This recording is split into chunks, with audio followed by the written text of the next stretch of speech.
You're listening to Pixelated Audio, episode 37. And if you've ever wondered what a ninja sounds like, it probably sounds a lot like this.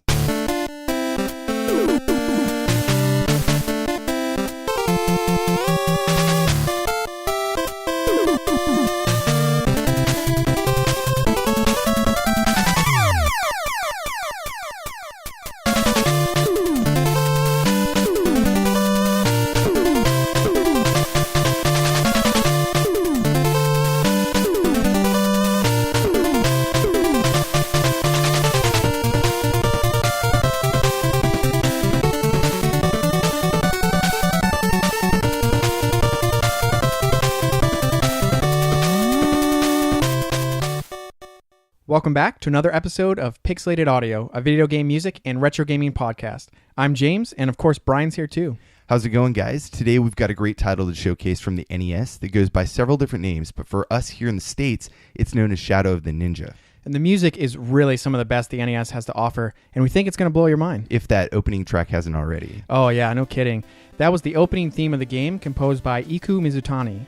What a energetic, punch in the face track. Yeah. There's so much excitement and energy that just gears you up for this really amazing action game that you're going to head out and start playing. So it was a great way to start the show. Amazing way to start the game too. This really does a great job. That it feels like it's going to be a very action, fast-paced adventure, and this is kind of how it fits. Yeah, I really like the galloping, and I think that's what kind of adds to that get up and go feeling. That galloping, I think it's like a bass drum, and I just really like this track. It's really cool. In fact, it's funny because this was my ringtone for 2.5 years, I think. So every time I hear this song, I think to myself oh, I'm getting a phone call. Oh wait, no.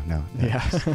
No, but I love this track, and I love those little Yeah. No, it has such great samples, and it's just very fun and really great melody that just kind of gets stuck in your head. We were playing it just a second ago before we started the show, and I just couldn't help but hum it over and over until we started recording. So it's just so fun. Awesome. Anyways, the game was both developed and published by Natsume and released for the Famicom in Japan in 1990 under the name Yami no Shigoto Kage. And then in 1991, it hit North America as Shadow of the Ninja, obviously, and Europe as Blue Shadow. Yeah, and you might be wondering why 3 different titles for the same game. But, I mean, in Europe, you couldn't say Ninja. So they just did not like that in titles. I mean, even the Teenage Mutant Ninja Turtles were the Teenage Mutant Hero Turtles. So yeah, I don't know. I don't know if you couldn't say it. I think it just they didn't want to market that. It was kind of like a censoring thing. But in the 90s, especially in the 90s, ninjas were a huge thing. Yeah. And I mean, that's why I took karate classes as a kid. It was I wanted to be awesome like that. And so they didn't have ninja classes, but I took karate. I know. I wish I had ninja classes when I was a kid. Anyways, no, but definitely catering for the North American audience. It's everybody liked ninjas. There was the Surf Ninjas, Teenage Mutant Ninja Turtles.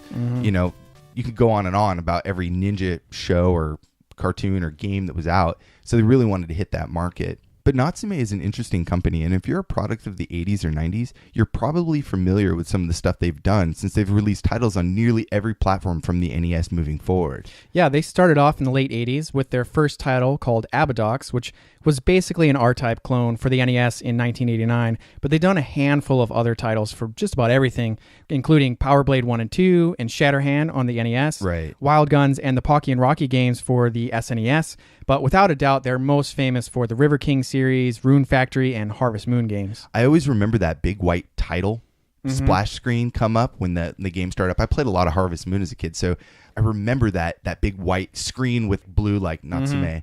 I think it was blue. Yeah. I mean, those titles just get burned in your head. Every game you find a company that you really like and you just love their games, you keep buying them, so you get that brainwashing of their company logo in your head. So anyways, Shadow of the Ninja is a side-scrolling action game where you, as the player, run, jump, and fight your way through a series of stages filled with enemies that are just punishingly difficult with bosses on top of that. Yeah, and the game often gets compared to, even considered a ripoff of Ninja Gaiden, which kind of holds some truth, but it's really a title that stands on its own because it combines some of the best elements from side-scrolling action games on the NES and really pulls them off in its own kind of unique way. And I think the more we talk about it, the more it'll make sense. Yeah, so the game takes place in the 21st century where the evil Emperor Garuda has taken over New York City, killing most of the people that live there. You play as either Hayate or Kaide, 2 ninjas who are attempting to free the city from Garuda's control. Their plan? Assassination. Yeah, we timed that out. That was good. Anyways, we're gonna get into our first track. That was cool, man. We should do that more often. Anyways, our first track is stage 1 of the game, and it's composed by Mizutani and Kouichi Yamanishi.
That was Stage 1, composed by Mizutani and Kouichi Yamanishi for Shadow the Ninja on the NES.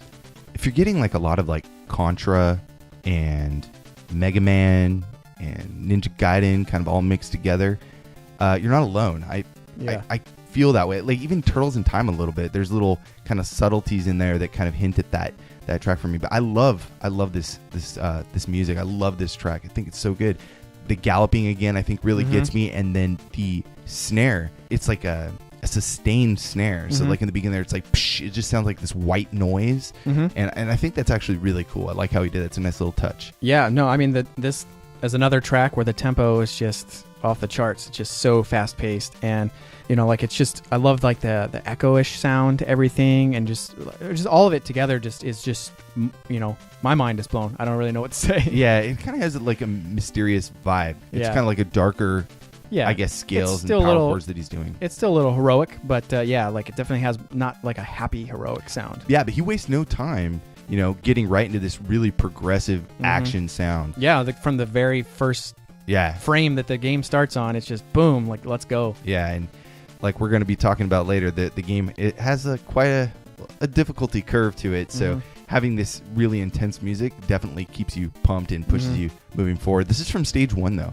It's a difficult level already. Yeah, so I mean, for many of you that are used to the game, this is probably a level that you're very used to, which has that bluish kind of like ship that you start out on. You start out on kind of like the left side of the ship, and you work your way to the back end and to like the docks and stuff. I think, right? Yeah. So after you beat the first boss, which is, you know, on the back end of that ship, you're kind of on like this greenish like dock area. So yeah, this, like for me, I didn't play this game growing up, and I don't know if any of my friends had it. The music I love, and I've been listening to for a long time, like a very long time, but I hadn't really played the game until I guess within the last few years, and right away I noticed like the difficulty curve ramps up very, very quick, and the boss in the beginning of the first level, I'm like, man, this how much harder can this get? Because he like slides at you, and they don't waste any time to try to destroy you instantly. And there's not really like a lot of tells either, like they're like, oh, I'm about to slide or anything. And it's purely luck. And the graphics are so beautiful, you kind of can get a little bit distracted easily, and then there's like rain, and I mean the platforming is really cool and stuff like that. So it's just it's a gorgeous game, but it's also hard, and the music, like we said, is really good. So I can see a lot of things kind of drawing you in, keeping you going, even though you're dying a lot, and this is a really hard game. And the thing that's important about this first level is it really sets the stage for the gameplay, because it gives you a lot of the I guess, like the basics for what you're going to be doing. Like, so in the boat,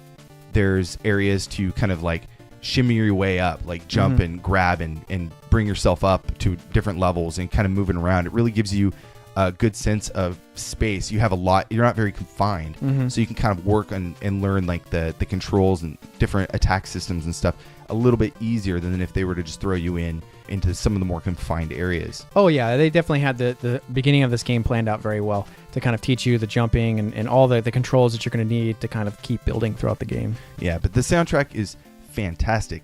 So let's talk about the composer a little bit. Yeah.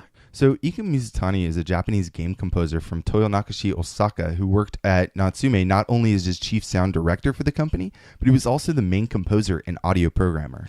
Yeah, and he did a ton of Natsume developed and published titles for the NES, like Russian Attack, Green Beret, Heroes of the Lance, Shatterhand, and all those NES games ran off their own driver, which he wrote. He also has titles like Tetris Plus for Saturn and Game Boy, Action Man Search for Base X for Game Boy, which has amazing music. Yeah, he also produced that title, that's really weird. He's a composer and he's also the producer for this game, so that's pretty crazy. So he also did Power Rangers as well as a few other pro wrestling titles for the Super NES, but some of his best titles on the MSX are some of the best games on the system. Right. So he did Gradius 2, which is Nemesis 2.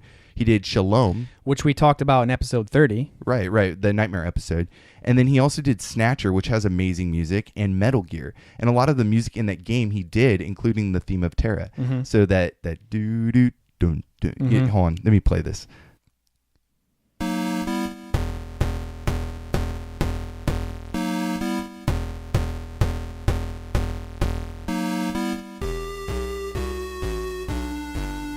Yeah, I love that track. So cool. Yeah, it's so Metal Gear, too. Oh, yeah. Oh, it's so rad. Anyways, so he's still an active composer today as well. So in 2006, he started his own company called Sound Foundation, where he does contract work for games, TV, and other types of media. It's in Osaka, and it's funny because I had an apartment there for a while. That's awesome. Yeah. Yeah, so for Kouichi Yamanishi, he worked at Natsume for a few years under Mizutani, doing games like Amazing Penguin on the Game Boy, World Boxing for the Famicom, and Dragon Fighter for the NES. And I don't think he worked there for very long, and he probably just did some side work and stuff. Right. I don't know what tracks in this particular game he actually did the music for. I'm assuming most are Mizutani's work, but... You know, actually, I've been talking to Ika Mizutani a little bit through Facebook and stuff, and he's just a really nice guy, and he has some, you know, we kind of are bullshitting about like Osaka and stuff. I live there, and you know, so does he, so we kind of have that connection going. But he's just he seems like a really nice guy, and you know, I was like, hey, I'm a fan of your music, and you know, we have this show and stuff, and he's like, oh, that's cool, and he just seemed like a really happy person, and he definitely has a clear vision of what he wants to create in audio, and I think that's an important trait for a composer to have. But what's really interesting about the soundtrack is, unlike a lot of NES games, the power release of Blue Shadow had been reprogrammed. So all the music had been completely redone to where it ran at the same speed as the North American release and the Japanese release. So I think that's really awesome. Yeah, because we've talked about it before, how like all the music, because of the way that the PAL stuff is set up, that it just plays so much faster, and for them that's normal. Or slower, depending on, you know, how it was programmed in. Right. So it just makes it very clear that the music was very important for this game, that they went back and reprogrammed the music so that it played at the same speed as the North American release, so that everyone has the same feeling of the pace of this. I mean, I can't imagine this playing any faster. I mean, it's just so fast already. It gets pretty insane too. And I think he has a vision of what he wants to create in audio, and he doesn't want it to sound anything less. So it makes sense that they went back and reprogrammed it for different release, because he was like, probably no matter what wouldn't have made him happy if it would have been any different. Right. So, you know, it's cool that if you're European and you're listening to this episode, you get to hear it the way you remember as well. So it's very, very cool. Anyways, we're going to get into another track here. It's from stage 2. And this, again, is composed by Ika Mizutani and Kouichi Yamanishi.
that was Stage 2, composed by Iku Mizutani and Kouichi Yamanishi for Shadow of the Ninja on the NES. The first thing I noticed is the echo.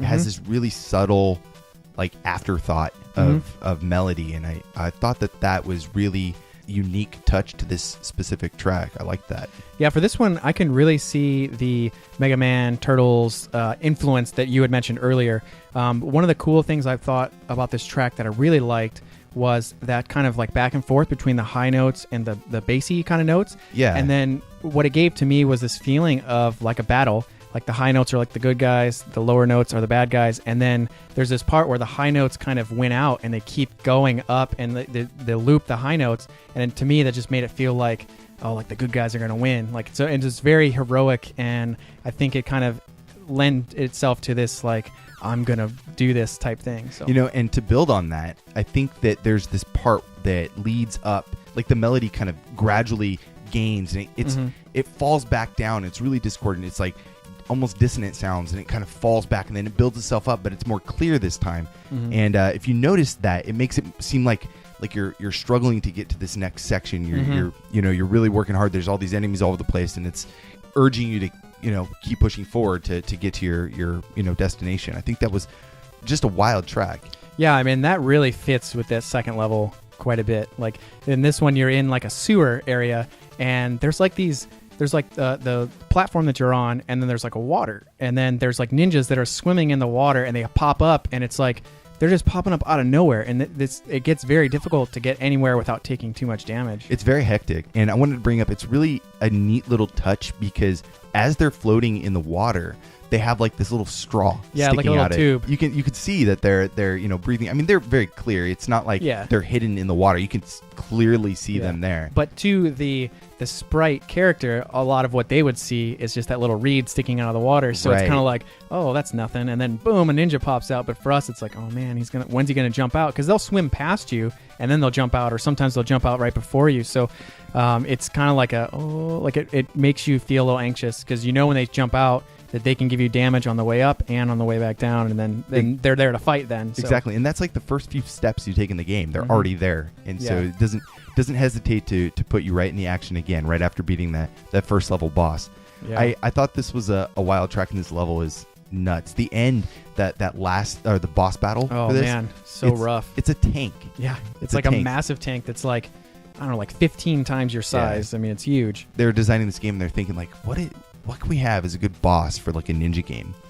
Well, the first thing that comes to my mind is a tank. Yeah. I don't know about you. A tank with a giant eyeball. Yeah. I mean, with a lot of ninja games, you would think they'd be set back in the old days, but like now they have like machines and like futuristic technology to have these ninjas battle, and it's like, wow, that's really cool. I mean, but yeah, it's like this crazy massive tank with huge wheels, and almost like an insect like face, the part that you have to like damage, and it comes at you and you can hop up on it. It's just it's nuts. It's funny that you mentioned that you would assume a lot of these ninja games take place in like feudal Japan, but even Ninja Gaiden takes place in like present time. So it's weird that they want to bring kind of that old style like tradition of like the ninja or mythology, and then kind of put that into like a modern setting. And I mean, it's interesting to see that juxtaposition of someone from an old world that has like honor and stuff like that, and then fighting people that use swords. But in this game, though, they have a lot of other ninjas that you're fighting. So it's not just, there are people with cannons and gun type weapons and turrets and stuff, but not everyone that you're fighting, it lives in, like, feels like they're from this futuristic world. Oh yeah, they'll have guns and they'll bazookas and stuff like that. But let's actually get and talk about the stages and like the gameplay and characters a little bit. Yeah. So the game consists of 5 stages, with each stage being broken into multiple levels. But you're probably going to be ripping your hair out after the first stage. Yeah. It's hard. Yeah, it is really hard. But that is the NES. Yeah, exactly. And that's what makes this game great, actually. Yeah. And I think that is what made a lot of NES games great back in the day, is the fact that you couldn't just plow through them in an hour. You actually had to spend months. I mean, there's a handful of games I never got a chance to actually beat because something new came out, or I knew that my level only could extend to a certain point where I just couldn't do any better. Yeah, because if a game came out now and you hear it only has 5 stages, you're like, what? Why am I going to pay $60 for that? Right. But it's because you're going to keep playing that same stage over and over and over, just getting a little bit further. A little bit more like a Dark Souls or something like that. Right. But in this game, you can run, crouch, attack, jump, and climb ladders. And although in Ninja Gaiden, you could kind of cling to walls. Right, yeah. In this game, they did something a little bit different, which I think worked out really well. You can jump and hang from platforms, and you can either kind of shimmy across, kind of monkey bar style, or you can flip up and down really quickly to kind of traverse the levels vertically. Yeah, I agree with you. That's actually an awesome aspect, and I think it feels more natural to me than Ninja Gaiden, where, when you cling on the walls, you're kind of stuck. It's like a static position. You can't really move around. Where this, you just have so much more freedom of movement, and it just felt really good, well put together. Yeah, and it really moves really rapidly, so it comes into play in this fast-paced environment so much, and you have to really use it a lot, which is cool. Yeah. So they made a good use of it as well. Yeah, it becomes a requirement, I think, in later stages. But the controls are very tight in this game, and they have to be, because the game's punishingly hard. And it kind of goes back to what we were just saying about the NES games being so challenging. It takes some of the best aspects of the platforming and really puts it into this tight package where you have to have a very honed in control scheme. And I think that the enemy placement and stuff is horrible. I mean, they're put in it's actually very well thought out. Yeah. But they're put in the worst positions to where you start your stride, you start your path, you start jumping, and all of a sudden an enemy's right there. It's not like in Castlevania where like the pattern of them coming in. This game, they're actually just in the worst possible locations, kind of hidden off screen, and you may jump right into the battle. So having a tight control scheme works really well in this game's favor. Yeah, I mean, and like we said, with these games, they kind of created like bragging rights. Like you go on the playground and you're like, oh, I beat stage 3 of Shadow the Ninja, and kids are like, whoa, what? That's hard. Like, yeah, it took me like all day, but I did it, Yeah. So I think that's just so cool, and I think for a lot of us, that just is our nostalgia, is spending hours playing a level, like one level, memorizing 50, times, and until you can get a little bit further. But one thing that this game did that was really cool was it had the 2 players, like we mentioned. So you have Hayate, the blue male ninja, and Kaide, the red female ninja. Yeah, and what I think this does that Ninja Gaiden doesn't do is that it has 2-player co-op support, and it even works on the 3DS, which is how we played it together. Yeah, it was really fun. Yeah, it was a blast. There was a little bit of slowdowns here and there on the boss battles and stuff, but overall it was super fun to play together, and we had a really good time. So check it out. It's like $4 or something on the eShop. Yeah, we got it like right when it came out, and we were planning on doing an episode on this because, like we said, we love the soundtrack, and we just hadn't gotten around to doing it yet. And it's super fun. I mean, like I said, fast pace. The 2-player simultaneous co-op is so great, and then being able to do that on the 3DS, it's a really fun feature that they kept up into the eShop title. And to kind of mention another thing about the co-op is that both players were identical in their moves and their specials and their abilities. If I was playing with my younger brother or other siblings, like it kind of kept our levels at the same height, where we weren't. I didn't pick the better character, or he didn't get the stronger attacks, or it keeps everybody at the same neutral level, and it kind of makes you use your own like skills and abilities to get better. And but I think overall that's a really cool feature. Well, and it worked out great, because if you were stuck playing as player 2, you didn't spend hours getting good at player 2's character, then to go play by yourself and have to start all over. It was kind of like no matter who you played as, you were practicing and getting better. So. And this was a strong sell for the game. In 1990, it's just there was no online gaming, so this was playing with your siblings, playing with your friends. This was the way to do it, and that gives so much more replay value for people. I may have played this game only single player for the longest time, and then, oh my god, my friend came over, let's play. Yeah, let me show you it. Instead of you just watching me play it, I can actually have you play too. So let's move on to our next block of music, which is from Stage 3. So we'll play that, and we'll be right back.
That was the music from Stage 3, composed by Mizutani and Kouichi Yamanishi for Shadow of the Ninja on the NES.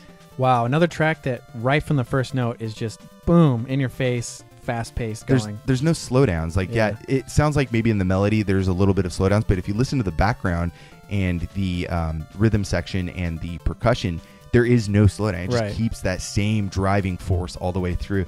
You know, it's funny because the melody and the harmony, and we're going to hear this every track, he's doing these power chords. It sounds to me like, and I kept thinking about it, like the melody has its own line and the harmony always has its own line, and it kind of reminds me of the two-player aspect. It's like they're kind of accompanying each other, and it sounds like two guitars soloing together the whole time.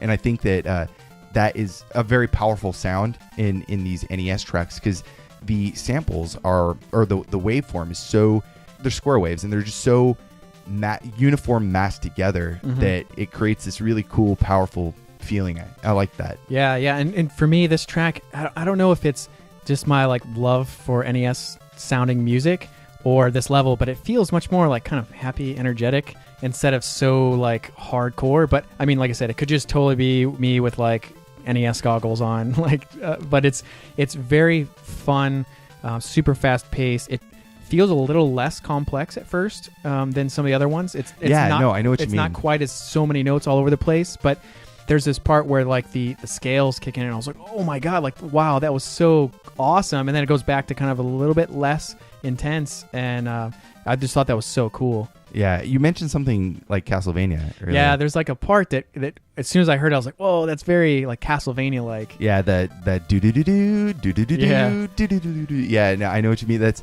was cool. Like, I got that too. Right when you said that, I was like, oh my God, you're right. That has a very Castlevania vibe too. Yeah, it's like it just didn't kick into the Castlevania melody. And I was just like, oh man, that was actually, for me, I thought that was cool because I love Castlevania. I don't know if it was super intentional or what. I mean, obviously there are different companies that made those two games, but yeah, I mean, to be fair, this game emulates a lot of different sounds from a lot of other games. It kind of combines some of the best audio from those games as well. Like, yeah, I mean, you may argue that Castlevania has a superior soundtrack, or however, whatever your tastes are. But this borrows some of those really cool riffs and techniques, and the samples are very similar to Mega Man, Castlevania, Turtles, and they have a very, I guess, uniform feel to it. Right. Well, it would be very hard to be making an NES game without being aware of things like Castlevania and Mega Man and stuff like that. So it's interesting. It would be really interesting to kind of pick their brain as to where, like when we were talking to Barry Leach, he was able to say, this is what influenced me for this part. This is why I did this and that. It would be very cool to kind of hear that. Yeah, and I think, when you're developing, and composing music, you're looking at your peers. You want to see what everybody else is doing, what's popular, like what do people like, or play games and find music that speaks to you too, because he may have been thinking to himself like, hey, I liked these titles. What are they doing? Maybe I can borrow some of these ideas, or at least these progressions, or do something with it that kind of recreates this same emotion but with a different sound.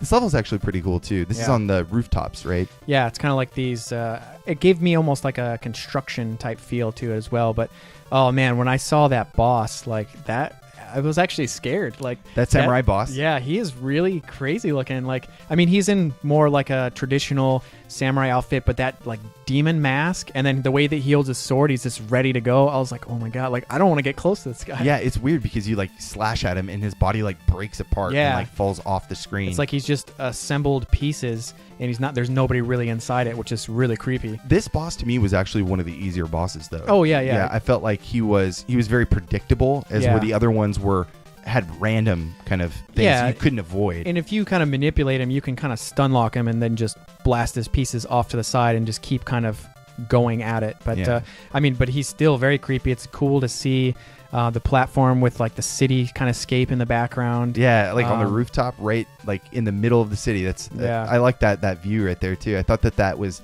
kind of a unique.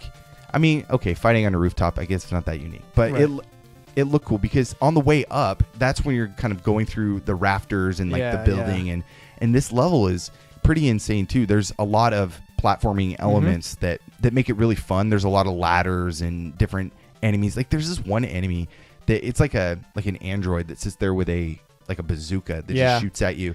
And when you slash at him, his legs will like blow apart, but the top part of his body, his, torso and his head and arms with a bazooka start flying around the screen. Yeah.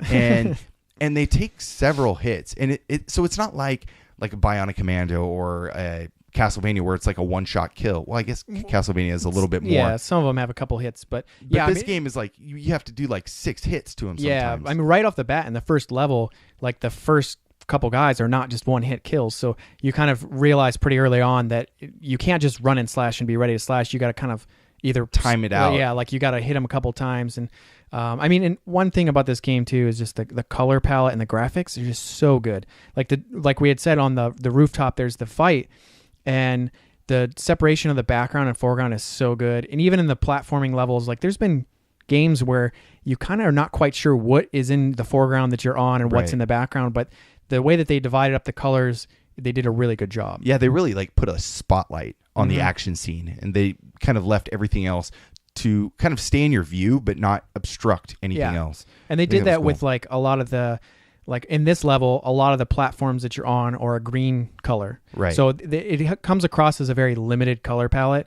But in doing that, they really separated the foreground and background, which is just really cool. And same goes for like items and stuff. They're very clear cut where they're at. Now, there's not a lot dancing around, but there are different weapon pickups that you can get. So let's actually talk about some of the weapons real quick. Yeah.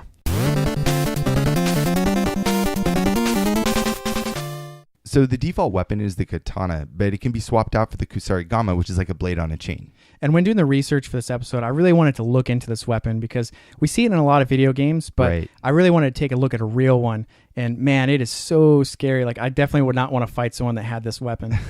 The kusarigama has a lot longer reach, so you can throw it up and throw it to the sides and at different angles. But it only does damage at a certain distance. So the katana is a lot better for those close range attacks. Yeah, and one cool thing about this game is that you can upgrade the power level for each of those weapons. Right. So if you have like the katana already equipped and you find another katana in a weapons box, then you can upgrade it to another level. So it'll be like level 2. Like a more powerful version of the same device. So like the katana itself, if you get it to a higher level, it actually has a little bit longer of a range, as well as increased attack power. Yeah, and you can go up to 3 levels with that. But on the other side, if you take damage, you can actually downgrade your weapon back down towards level 1. Right. Yeah, and there's also shurikens and hand grenades that you can get along the way. And like the grenades do a ton of damage, so it's really good to have those. However, they fall like kind of right in front of you. Yeah. So they're not very useful. But if you can keep those to like a boss battle, it's super effective. I was watching some videos and some guy was just wiping bosses out right away. Yeah, like the second boss, like that tank one, that's the perfect weapon to have. Right. There's a life bar in the top left corner, which is pretty forgiving. Like most enemies don't completely ruin you with a single hit, but the caveat is that you rarely get health pickups and your life doesn't restore completely after a boss battle, like you were saying earlier. So having to keep an eye on your health, even like if you take minimal damage, you have to remember that's going to follow you for a long way, through the rest of the game. So you really have to be careful. Yeah, and unlike games like Double Dragon, when you beat a boss, you get a full health bar back. So one of the few ways in this game you can get health is when you beat a boss, when you kill them, they explode. And that explosion will actually heal the player. And apparently the closer you are to the explosion, you get a little bit more health. So that is at least a little bit helpful, but you definitely are not going to get a full health bar back. See, I didn't realize that. I knew that I was getting a little bit of my health back, but I didn't realize the closer you are to the boss as you defeat him, the more life you get, back replenished. That's actually pretty cool. Yeah. But the game gives you 5 continues or deaths. There's no lives in the game. You just have the one life, and as soon as you get killed, it's game over, and you have to continue. And it's usually like the beginning of the stage, whatever level you were playing last. And it's pretty brutal because if you play with 2 players, you share those continues. Yeah. So one person's going to get 3, and he's going to be the person you're not a fan of because he stole the last continue. Well, if you're like playing with your little brother who's just totally terrible, he's going to use all 5 continues and you die once and it's like that's it. So you may make it to the I think when we played we only got to like the second stage. Yeah, we got partway through the second stage, I think. Or no, I think we beat the second boss and I think we were starting the 3rd level and that was all the continues right there. And it was, I think one time it was me still going and the other time it was you, and it was both times we weren't getting any further. We were actually probably doing worse each time. But that was really cool. Anyways, we have some boss battle music to play. So let's start that up and we'll be right back.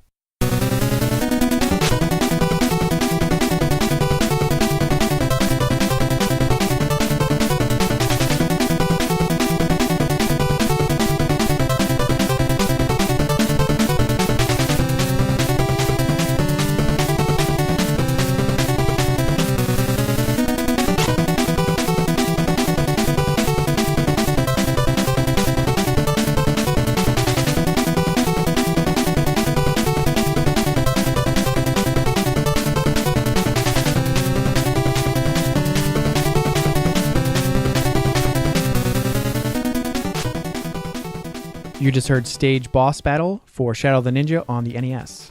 The boss battle doesn't sound too, I don't know, it doesn't sound too dark and scary to me. It actually sounds pretty lively and happy. Yeah, I mean, you can't really get much more fast-paced either. Usually you see a lot of boss battles that get more intense, so this game is already, the music's already pretty intense. Yeah, the track isn't very long either. It's only like 40 seconds or something like that. But it does have a lot of intensity, and I think that lends to all these stage bosses that are very quick moving, and they're not nearly as difficult as, you know, the final battle, but a lot of them are extremely challenging, and their patterns aren't necessarily something that you can memorize. Right, and so that's one thing I think that this track kind of helps kind of create that urgency to kill them quickly, because their patterns are a little unpredictable, and some of them, especially, you know, like the tank, like if you give it an opportunity, it can really punish you. So I think that you really want to get in there fast and kind of make that kill stroke very quickly. Right. And I think this music kind of really helps with that feeling. Yeah, one of the bosses that drive me crazy was that big worm thing in the sewers. Yeah. It comes at you, and it's very, like I was saying, it's so unpredictable. It comes and it kind of like whips around in all sorts of directions, and you have to hit it in the eyeball. Yeah, and it actually has like a thing that closes too, so like your shuriken or whatever will just bounce off of it too. Right. So, and it comes from like multiple sides, and like you said, it'll snake around in different ways, so you might be avoiding it in one and it'll pop out the other side and you're right in its path. Why is it that you have to kill so many bosses in the eyeball? I don't know. They do that it's a very it's a part of a person tropes. Or a character that you can't armor. I mean, yeah, like, well, I mean, you kind of can with like a visor or something. Like an eyelid. Yeah, but I mean, you would cover yourself with armor, and you got to be able to see. So. It's a very well-known NES trope, I think. And the battle itself is kind of fun though, because it's this big worm, and you're in the sewer, and it just looks disgusting, and just like, oh man, this. It's like, what is this? Yeah, it's kind of mechanical, but it's also kind of insect-like. Yeah, none of the bosses make any sense. But, yeah, you know. They are very random. Like the first one is just like a guy. Yeah, and then you have like that weird samurai that we talked about. That's like there's nobody in the suit, and there's like these weird like robots and tanks and worm things. Very bizarre. Yeah. But anyways, we have another track to play, so let's move on. This is stage 4, so we'll play that, and we'll be right back.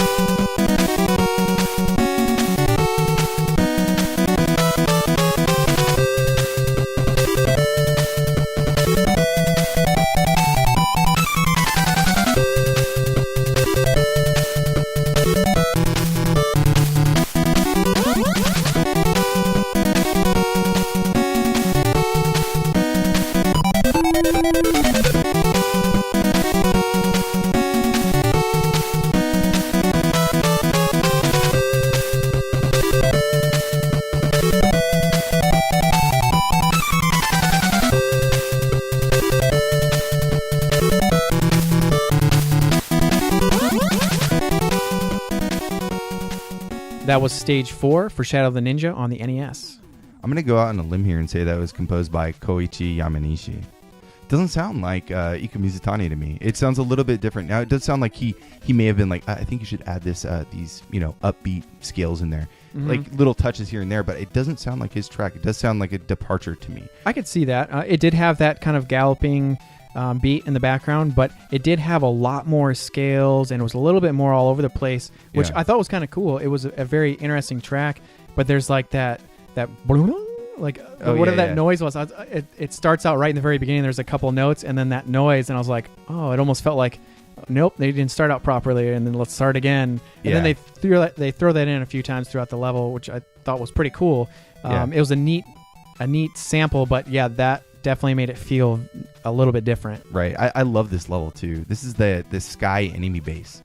It's a really fun level. I mean, it all the levels are pretty fun. They're all kind of unique. This is probably the most open, and when I say inviting, I mean it's like a much lighter level, because you're outdoors and it's daytime, and you're kind of scaling this huge tower, and it's just a really cool looking level. I mean, like all the stuff is very mechanical. Like you're in this really like industrial building, and I don't know, it just seems pretty rad. Yeah, I can totally see that. I mean, it's got a bright blue sky, and a lot of the tower is kind of like a silverish color, so everything is very kind of a lot more lighter. So it's not like underground in the sewers or inside of a factory or something like that, which I thought was pretty cool. Yeah, there's these turrets in the game, like in this level, and they drive me crazy because I am convinced there is absolutely no way to walk through there without getting hit. It's like unavoidable. Like I was using save states when I play. I mean, otherwise I never would have beat the game. And yes, I did beat it, and I'm very proud of myself. And yes, I use save states. I'm not ashamed to admit it because this game I never would have beat it without those.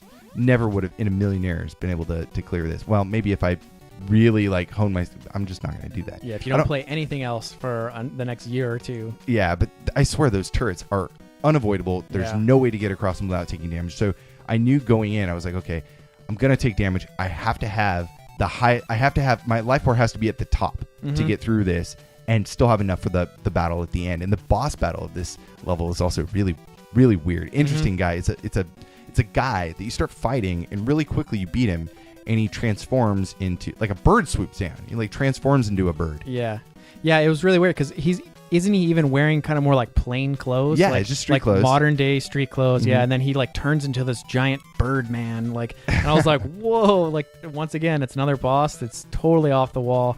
Very weird, but I mean, it's a cool fight, and to kind of touch on those turrets. I mean, not only are the turrets hard by themselves, but there's spots where you're in a very tight tunnels, and they line them up, and you're like running through and trying to hop up on top of them to avoid getting hit. If you touch the top of them, you get hit. Yeah, I mean, so you can't touch them. Yeah, it's very hard. But I mean, we've seen that in a lot of games where it's impossible to do it on like not getting damage, and you can actually use some damaging to your advantage, like we see in Castlevania all the time with like damage boosts and stuff. It gives you a little invincibility to kind of get through. In fact, that's kind of how I got through it. I knew that as soon as I hit that first guy, I just got to book it and see how far I can get through it. Because I mean, these things are killer, and like they're going to destroy you in a second if you don't just keep running. So very challenging. Anyways, we've been talking about the levels, and we haven't really said, and we've kind of touched on the graphics, but we haven't really gotten into detail on those. And I think the graphics in this game are really sweet, and it has a darker feel to it. Kind of goes with the whole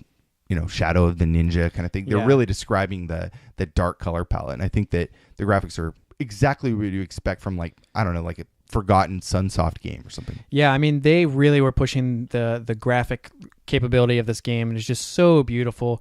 And it does right off the bat. It's very dark. You're in a rainstorm on a boat, and the rainstorm is so cool. And it's like, sometimes in games they'll save like those special effects type stuff for a little bit later on, but right off the bat, you're on the boat, the music is rocking, and you're in a rainstorm, and it's just like really, really cool. Yeah, it's very, let's take a step back and talk about the title screens, because the title screens are very interesting. Yeah, so it came out in 3 different regions, the North American, the European, and the Japanese, and they all have their respective title screens. And it's not just like text that's different. It's actually the full-blown splash screen that's changed.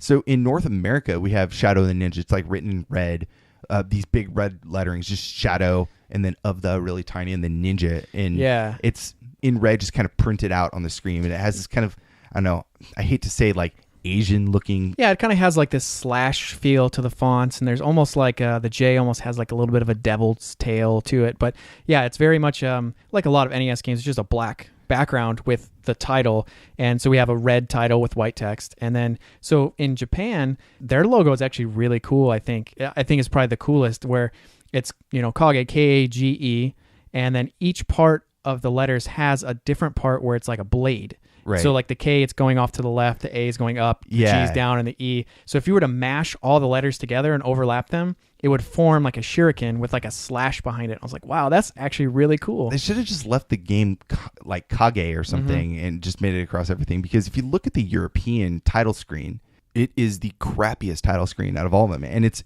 really bad. I mean, yeah, it definitely seems like an afterthought. All 3 of them have different logos, and this one is just like some weird, funky 90s font with like a slash through the bottom layers, and there's like this square blue like rectangle behind it, and it's way up at the top. It doesn't fill the screen very well. It's not even positioned correctly. Yeah, it's really weird. I don't know. Maybe some guy it was his first day of, Art Academy, and he was like, I got to make the title screen for this. And I don't Blue know. Shadow. What kind of game is this? I don't know. Yeah, but back to the graphics. There's a lot of moving parts in a lot of the different levels, like the platforms and stuff. There, like certain things will be on like gears spinning around, and you have to grab these platforms and avoid enemies at the same time. And I think that the way that they organize the level layouts, it's really fun to play, even though the enemies are positioned all over the place in like I said, the worst possible areas. The actual platforming elements are all there, and they're all put together very cohesively. Yeah, and it's kind of designed to move really fast paced, which is really great. And one of the things that really drew my attention right away is the great level of detail they have in the backgrounds. I mean, this is on the NES, and they don't have a lot of areas that are just flat color. There's all kinds of really cool little like single pixel, spots that kind of build up into a texture. And there's one of my favorite ones is in kind of like the factory-ish level. And there's like all these pipes, but it's not just like solid pipes. There's like pieces that are missing. That kind of gives it a feeling like you're in the shadows, like like the pipe goes, like not that it just like disappears. It's just like it's not quite in the light and stuff like that. And it's very cool. And a lot of little textures, which really just made it feel like they put a lot of time into this, and no real flat areas that just are kind of looking at nothing almost. So I really liked that a lot. No, I agree with you. The backgrounding layers and stuff are just super detailed, but it doesn't take away from what you're trying to focus on. And the game is so fast paced that it would be too distracting if they would have made everything just really lush and bright in your face. It has that dark tone, and those backgrounds really kind of lend to that. And I think that is a kind of a good feature of this game as well. So let's move on to our next track, which is from Stage 5. So let's play that, and we'll be right back.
That was the music from Stage 5, composed by Mizutani and Kouichi Yamanishi for Shadow of the Ninja on the NES. Another cool track. I mean, this is the last level. It starts out a little bit more heavy duty, I thought, which was really cool. It was a little bit different, I felt, than some of the other tracks, but kind of different in a good way. Kind of like this is the last level. Yeah, I love those really high, like harmonizing notes. Yeah. I think that's that da-da-da-da that scales up. That was it's cool. It's really cool. Yeah, I mean, I loved like kind of had like a more dreamy feel to those notes. Like they felt drawn out and kind of echoed a little bit, so they kind of faded into each other. Once again, I felt this had a very Castlevania feel to the melody. Horrible night to have a curse. I was just like, man. Horrible night to be a ninja. Yeah, it was a really, I think that dreamy state is what does it. That kind of dreamy, and then like kind of notes overlapping on top of each other, kind of building up. It's like one note starts, the other one, it's like they're putting hands on top of each other, you know, and I think that's what kind of gives it that vibe. But it's a rad track. The stage is pretty intense. It's the last one, and there's a lot of parts to it. I guess the thing about the stage that drives me nuts is that there's these little tiny landmines that you can run over, but they're just placed so erratically all over the place that it's hard not to get hit. It seems like no matter what, like, oh, I see one. Oh, well, I'm probably gonna get hit by that. Yeah. But well, I mean, I think that's one of the great things about this game, though, is like you said before, there's not really like, it's really hard to get down that pattern. So it's more of like a reaction Like you have to have quick reactions like a ninja. It's not so much like let me memorize this pattern and kind of hop through. Reflex. There's definitely a pattern to be found in a lot of the game, but it definitely makes you feel like you have to have faster reflexes, and it's really cool with the movement of the game, the speed, like your character's movement, and then that kind of hanging from below and dropping up and down type thing. It really makes for a very intense reaction-based game. Right, and this is the enemy base. It kind of looks like a construction zone again, but at the same time, this is the first part of the game that we have an auto-scroller level. It's a vertical auto-scrolling level, and you kind of are climbing up, these different platforms, and you can, just like you were saying earlier, you can jump and hang on it and then kind of flip yourself up. It's really difficult because there's enemies kind of all over the place, and they're shooting straight out, but they can also shoot at angles. So it gets really, really tricky in this section, because you're going to come up to the final boss. Knowing that, you're like, well, I have to take as little damage as possible. So when I was playing this with save states, I was thinking to myself, like, I better not create another save state. I better just try to get through it. Right. You don't want to save over and then be like, oh, I'm in a part where I can't continue. Yeah, exactly. And so, like, it was just really challenging, and it slowly climbs up, and new enemies kind of appear. And as soon as the enemies appear, they may still be halfway off the screen, but their weapons are still able to attack you from off the screen. So it's like, oh man, it just adds that other layer of complexity. Yeah. I mean, and like we said, this game is very fast paced, but the auto scroller is very slow paced. You could easily platform a lot faster than the level of scrolling. So it kind of makes it hard, but then you can use that hanging from below to your advantage. You could kind of hang there and wait for them to kind of attack you and then flip up. So, but there's lots of areas, like, so say if you had just the katana, it's hard to do this auto scroller because you can't attack someone above you as easily. So if you had the other weapon, then you could shoot it up or at an angle and take out some of these guys a little bit easier. So the Kusarigama, I think this would have been one of the places that this would have been the perfect weapon to Unfortunately, when I played it, and like I said, I beat this game. I'm very proud of myself. So I'm going to say that a few times. But no, when I played this level, though, I only had the katana. So it was hellish nightmare to get through. I bet. Some of the enemies are... I guess there's a period of waiting that you really have to learn, because the rest of the game you're moving very fast and you're trying to get to the next place, and there's not a lot of like, I need to wait, for the next course of action. I need to really time this out. This this auto scrolling portion really makes you wait, and it makes you kind of sit back and think, okay, like I have seriously like 10 seconds to wait before I can even think about traversing forward, and I think that adds to the difficulty. Yeah. Big time. Well, and I think one thing to kind of compare it to would be like the Bowser's airship that kind of auto scrolls super slow, and then you're trying to dodge like cannons all over the place. So it gets, like you said, hectic. So I really actually like that, though, because it seemed like it could give you a little bit of a break before you're ready to go into the final battle. Yeah. Yes, it's going to take a lot of your health. I think there was actually a health thing in that area if you could find it. So there is. So you can go two ways. When you get to the top, there's two different paths you can take, and you can only go one path, so you can't go back and get it again. But on one, it's a weapon that's like this ultimate weapon, and the other path is health. And so I chose the health path because I needed it, and it proved to be good. But the other method, or the other path you could take, is definitely to get that other weapon. It cuts down on the boss battle, the final boss of the game, which we are going to play right now. So let's get into the final battle music, and we'll return in a sec.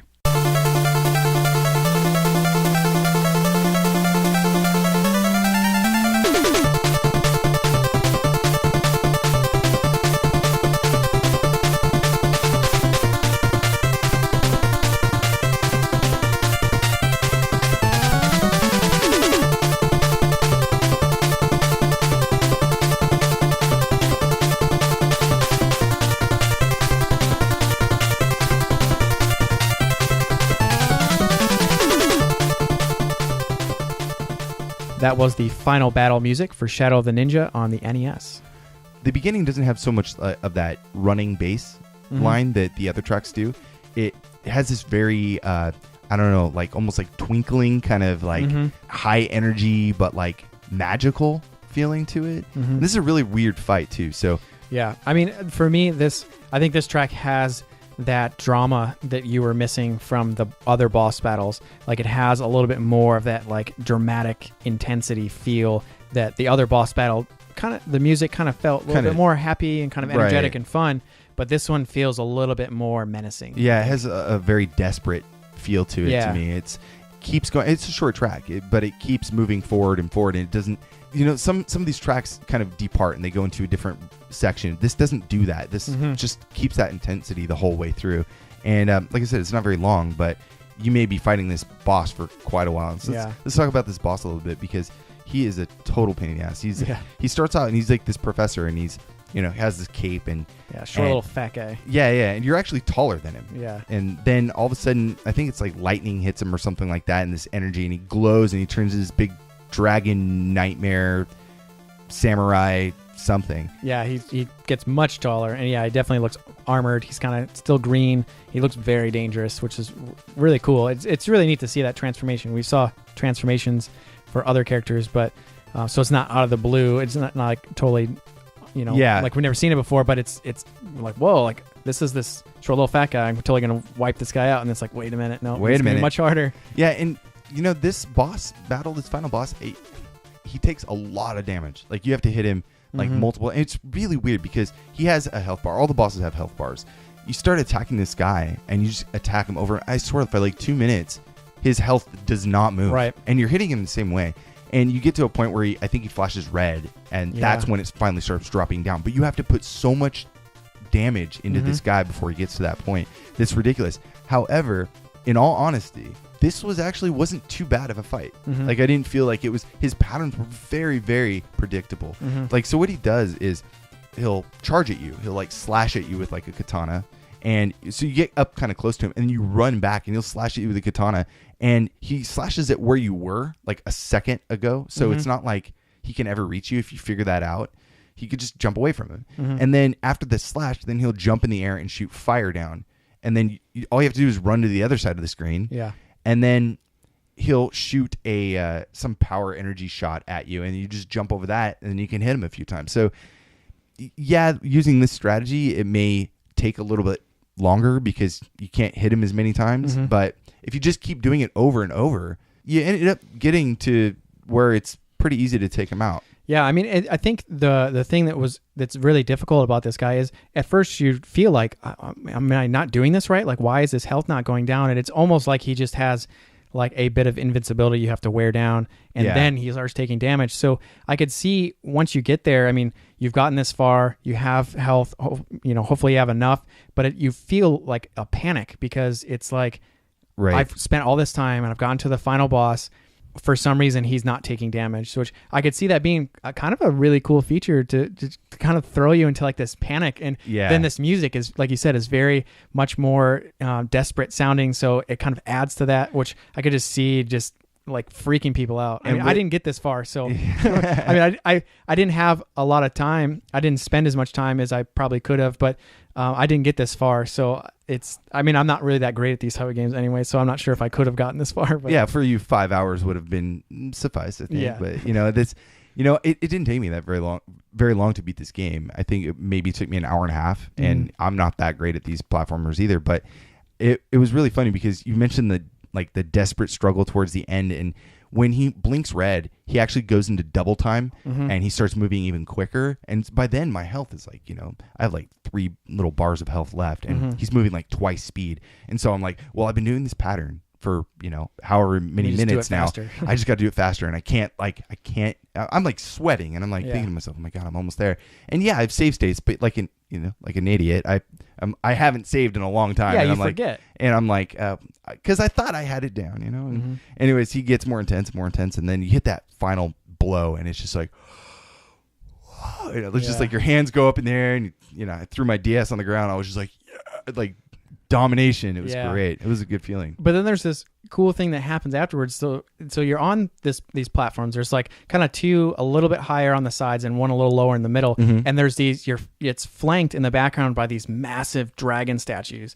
And then they start to move, and they like start shooting stuff. Does that do damage to you? Yeah. So actually, I'm glad you brought that up. I saw that because I was watching the playthrough, like a speed run of this.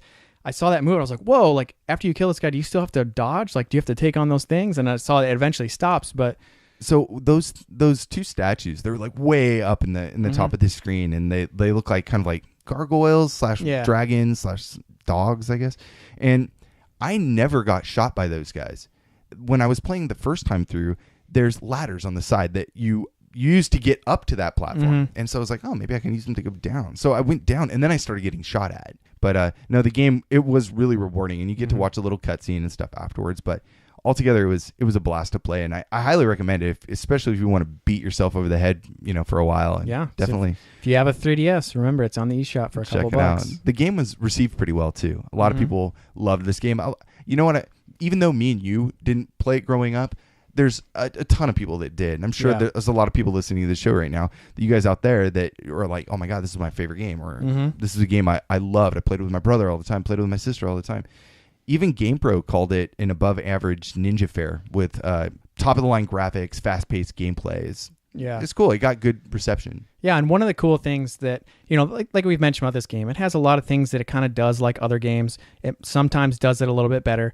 But Nintendo Power did a feature on this game in 1991, and the article was called Weird Heroes. And the reason is, allegedly, this is the first game in video game history that has a male and female like playable duo in a game. Usually it was either two males, or, so like that. I thought that was really cool that they took a lot of. I find that hard to believe. I mean, I don't know. Like girls in games haven't really gotten a spotlight. So to get a playable character as a girl and a guy simultaneously, so that's pretty interesting. I mean, like you said, it could be untrue, but I would assume Nintendo Power checked their facts. So who knows? But yeah, that's interesting. There was also something about development of a Game Boy version of Shadow the Ninja after the NES release, right? Yeah, so Natsume, they started developing the Game Boy version right after the release, but Tecmo actually bought up the rights to it and turned it into a Ninja Gaiden spin-off called Ninja Gaiden Shadow. I haven't played that game, so yeah, me either. Yeah, so I bet the music is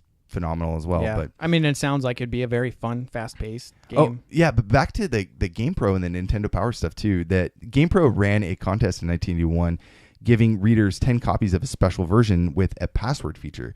And no one's ever confirmed that a copy of this exists. Yeah, but I mean, it's such a small additional feature to the game. It's not like a different cover or a different look. It's kind of like on the title screen, they're going to have like a password thing. So it could have completely gone unnoticed. There may be copies out there that people have in their collection. So if you have a copy, check. Yeah, and maybe go check it out and put it on eBay. Yeah. Anyways, there's also a speed run. We kind of mentioned a speed run we've been watching. There's one from AGDQ by I think it was Bletchy, right? Yeah.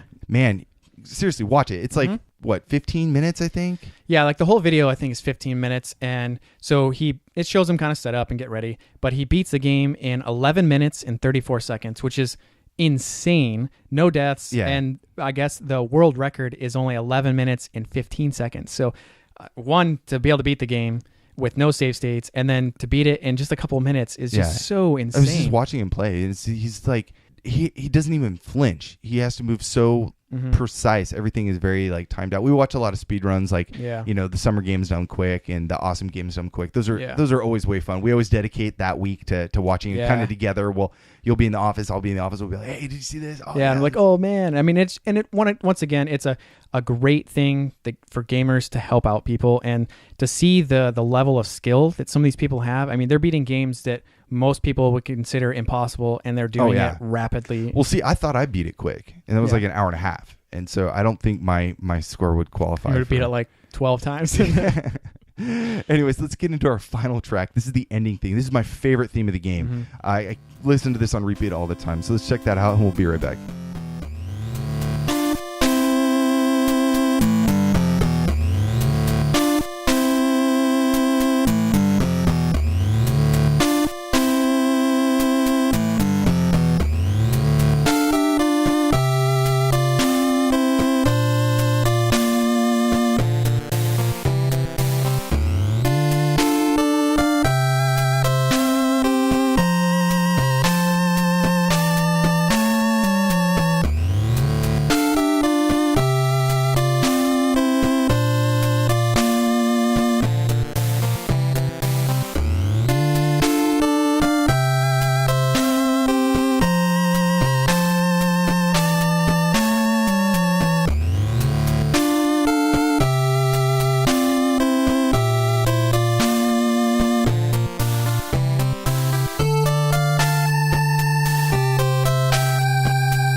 That was the ending theme composed by Iku Mizutani and Kouichi Yamanishi for Shadow of the Ninja on the NES. Glorious. Oh man, like that track is so worth all of the fighting and all of the hair pulling and the aggravation. Like that is such a beautiful track. It's the best track in the game. This song I have had on repeat probably more than any other track, and I just can't get enough of it. It's so good. It's the longest track too. Without looping, it dissipates into the abyss. And after you've beaten the game and you see the title screen, and I don't know. There's just so much. It's so mellow in the beginning. It starts off really just really simple, slower time signature. Kind of like you did it. Yeah, you made it. And it's very victorious. It kicks up, and you get that dude. I don't even know how to. There's once it picks up, it's just like you kind of get in the mindset of like, oh yes, the battle's over. There's no more enemies. I can relax. Kind of lick my wounds, and I've saved New York. And then it's just like, boom! It's so crazy. Back to kind of like the music that we're used to for the game, but so intense, so fast paced, and some of those scales are just like my eyes just bulged. As my ears couldn't handle it, so my eyes had to take over. And it's funny because when you see the cutscene, the final cutscene, it's that slow mellow part, and then when it kicks off into that really fast tempo is when the credits are rolling, I believe, and seeing all the names come down, it's like curtain closes, and it's like now it's like it's super fast paced, and it's like.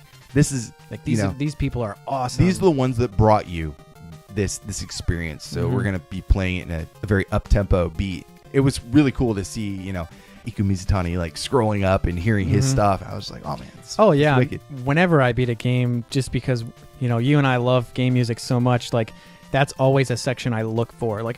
Being an artist, I like to look at the names that are involved in the art department. But whenever we get to that composer or sound engineer section, I was like, oh my God, there they are. Yeah. Like that is so great. Yeah, I mean, that's what you wait for as a kid, When I was really little, it would always blow my mind because I would see all these Japanese names. I'd be like, man, they don't have any normal names to me. Yeah.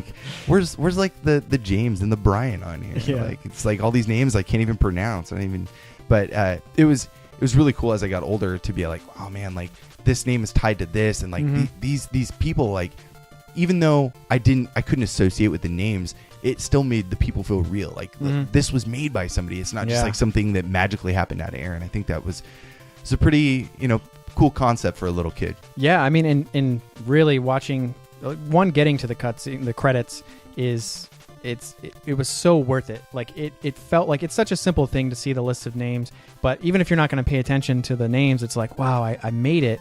And nowadays it's just like a movie. Yeah, recently I beat Arkham Origins, and it seriously goes through the credits for 10 minutes or something like that. I was like, oh my God, a lot of games they have cutscenes after and stuff, so you want to sit there and watch. And I was like, are you kidding me? There are so many names. But in older games, you'll see that they'll scroll for a minute or two, and there's a handful 30 of people, 40 sometimes 10 or 15 names, and it's just, oh my God, how the work that these people did was so amazing. Right. Anyways, so to wrap up today, we covered Shadow the Ninja, Blue Shadow, or Yamino Shigotonin Kage for the NES and Famicom, composed by Iku Mizutani and Koichi Yamanishi. If you want to know more about the show, you can check us out online at pixelatedaudio.com for our show notes and track lists. And we can also be found on Facebook, Instagram, and Twitter at Pixelated Audio. And on all those places, feel free to leave comments or feedback, anything you want to know about new episodes or, episodes you might want to suggest. Yes. We're open to hear all that stuff. We love hearing from everybody. Yeah, we want to give a quick shout out to Jade Drake Ryder. He left a really nice comment for us, some feedback on iTunes, and that was way cool of him. So really appreciate that. Thank you very much. If you're new to our podcast, make sure you check out some of our past episodes, like expansion packs and stuff. We've done the Outfoxies, I Sent You Nicole, and a year ago today, actually, when this show's released, we released our Vector Man episode, Vector Man Jams, and it has a ton of great stuff by John Holland. So it's definitely worth a listen. You should check that out. So for this game, there was a ton of amazing remixes, but one remixer in general really caught our eye. Yeah, and we usually try to contact the person ahead of time, just say hey, is it cool if we play this? Just to make sure that it's okay that we play it on the show. So I saw on Twitter that this remixer, his name is Hyde209, he was following us. So I went ahead and asked him, and he was like, sure, of course, just as long as you plug my website and stuff like that. And so I said, hey, would you like to say a few things about the game? And so here's a clip from him. Glad you liked the remix. in Europe we got it. It's called Blue Shadow over here. So, but it's called Shadow of the Ninja, or KAGE, I think it's called in Japan. And I played this game a lot as a kid, and I had a blast playing it. I played it with my brother, and I played it with my friends. It was just a blast playing that game back in the days. And I remixed this specific track because I think it's one of the more epic tracks of the whole soundtrack. It also has some mystery to it, the melody and the stuff. And I'm always drawn to sort of mysterious tunes in video games, so that's why I did it.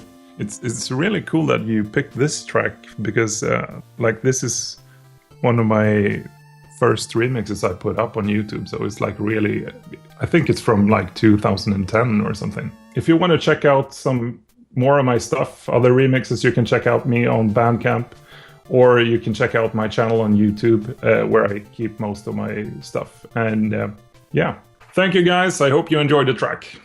Yeah, really, really nice guy. I talked to him for 15 minutes. Just had really great stuff to say, and he really enjoyed this game. Anyways, you can find his stuff at Hyde209. That's HYDE209.bandcamp.com. The track taking us out is called Burning City. Thanks for listening, and keep those comments coming.